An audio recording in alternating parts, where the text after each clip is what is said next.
So that's Lentejiel Hospital, middle of Mitchell's Plain, and I work as a psychiatrist there, primarily in the outpatients department. That's Mitchell's Plain. Most of the people in Mitchell's Plain used to live here. Okay. But they got moved out that way in mainly the 70s and 80s, one of those grand designs of apartheid. And that's kind of what it looks like now. Lentejiel was built during the tricameral parliament era, just before the referendum.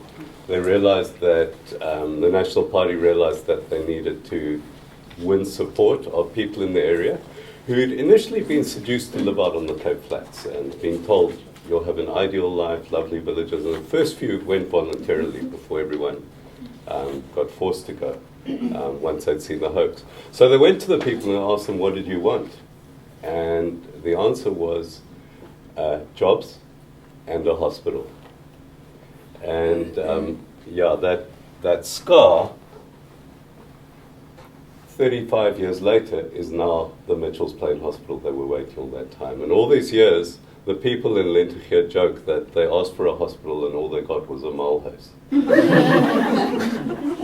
That's the mole house. So that's the entrance. So let me ask you something. You're having the very worst day of your life, and you have to go to hospital because of that. Things are completely falling apart. And that's the entrance of the place they take you to. Are you going to think, wow, now health is at hand. I'm really going to feel better. Only other places I know that have entrances like that are Polesmore Prison and various other prisons. That's what it looks like from the inside. High fences, double fence, in fact, electric fence. Ironically, mostly to keep people out, but that's another story. Stark buildings in empty grounds. And of course, this doesn't help at all. And it completely underfunded, as was mentioned, and we'll get into that in a second. But it doesn't make people want to look for help, and it certainly doesn't make people want to think about mental illness as something that so many of us share. Instead, it portrays this idea of something to be forcibly removed, locked away, hidden from society, and that we do the same in ourselves. So this is from a WHO planning document. It tells you how to work out prevalence of severe mental illness. I took those figures and used the Western Cape Census 2011. And basically, in the Western Cape alone, there are between 29,000 and 39,000 people a year. That was in 2011, requiring admission to psychiatric hospital. In the same year, we admitted less than 10,000. Population is growing at a massive rate. There's talk about 30% growth since then. We haven't increased beds at all. At the same time, we just got hit with a budget cut. Looking at more common mental disorders, this was a 2003 study, the SASH study. Lifetime prevalence of common mental disorders in South Africa, over 30%. Okay, and that was before the Tuck epidemic in the Western Cape. So we're probably at least 1 in 3 at this time. But the shocking thing is this. Of those 30%, only 25% had sought any sort of treatment, and slightly more than 11% in the Western Cape had made it to any mental health service. And is that at all surprising when your idea of a mental health service is a prison? The whole idea in society of mental illness is something that we're forbidden to speak about. We hide away, we lock it off from ourselves. And of course, when we identify it in other people, then it's this horrible taboo thing that we need to remove from our society into places like that.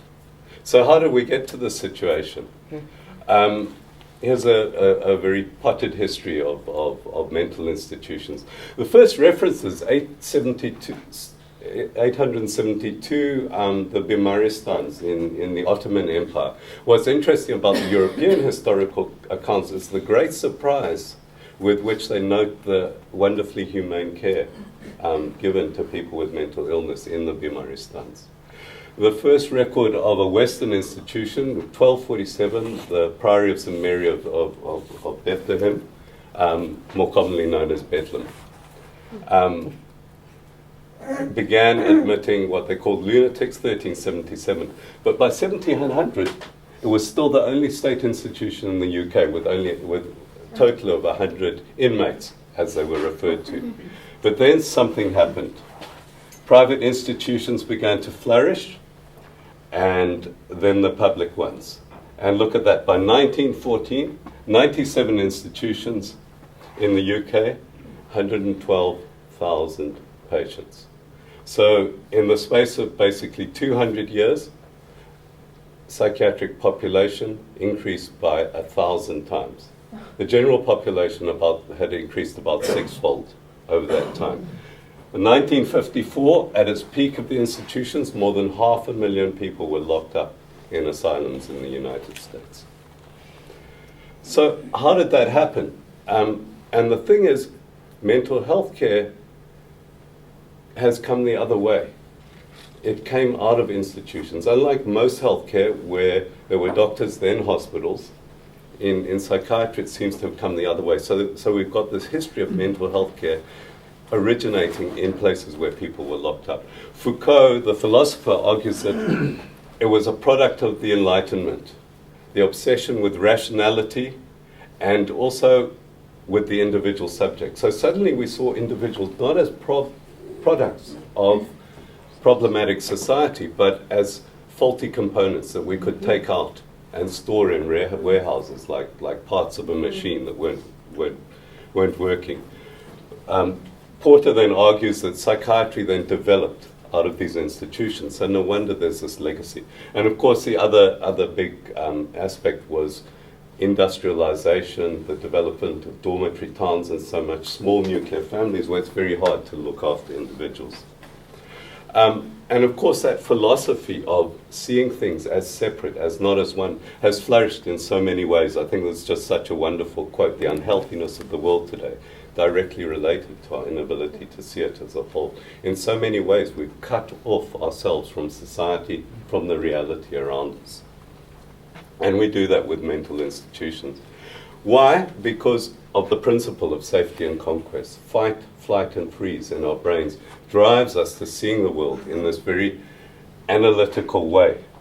Conceptual awareness, putting things in categories, in boxes. It's highly efficient. Fight or flight. You need to make those decisions very, very quickly. And no doubt, it's got us a long way.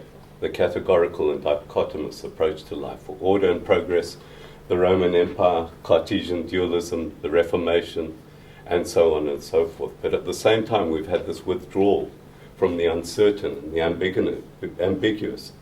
And mental discomfort is about that. It's about the whats, the whys, the hows, the stuff we can't answer. And of course, the communal and natural at the same time.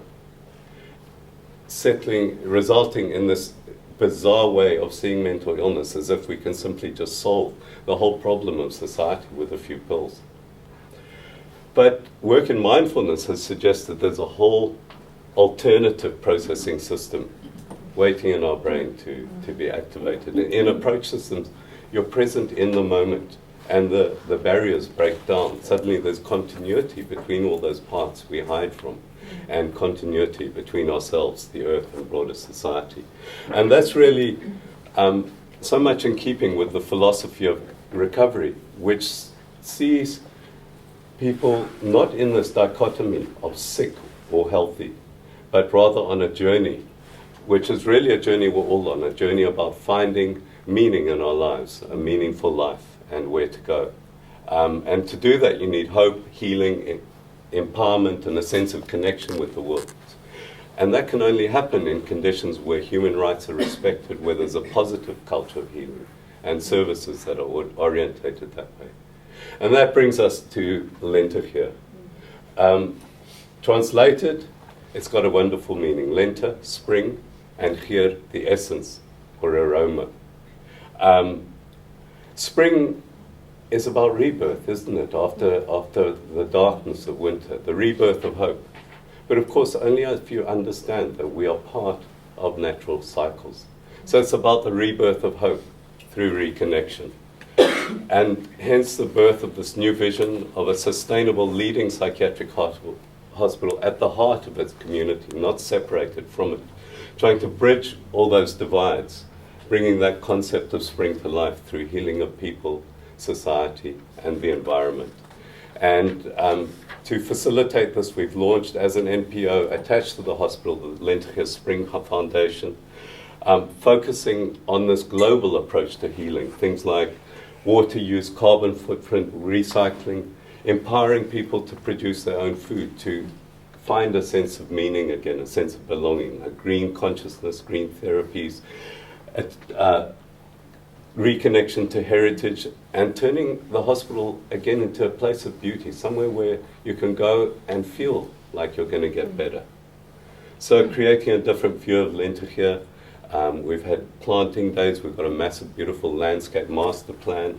We've developed a food co-op with a lot of our longer-term patients who now walk around with a sense of pride. Ex-a-boer, doctor, one of them said to me yesterday.